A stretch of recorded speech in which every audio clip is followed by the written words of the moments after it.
Обично ние секогаш работиме оптимистичката варијанта на финансискиот план, се со цел да не се доведеме во ситуација да имаме одредени донатори или повици на кои што не можеме да учествуваме.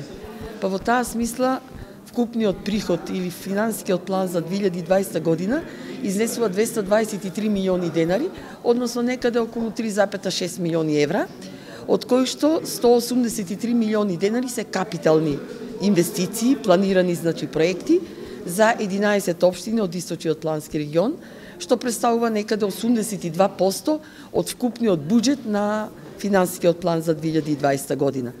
Останатиот дел од 39 милиони денари се средства кои што се пренесени од сметката и подсметките на проекти од 2019 година. Тоа се некаде околу 30 милиони денари и 10 милиони денари се средства за тековно работење на центарот. Тоа значи дека обезбедуваме средства преку националниот буџет, Министерството за локална самоуправа, обезбедуваме средства од 11 општини во регионот, обезбедуваме средства од менаџирање на проекти, кои што изнесуваат од тие 10 милиона некаде повеќе од 6 милиони денари.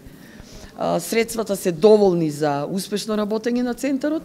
Центарот е ликвидна правна институција и се надевам дека и понатаму ќе остане да биде ликвидна и благовремено да ги финансира, односно реализира зацртаните проекти.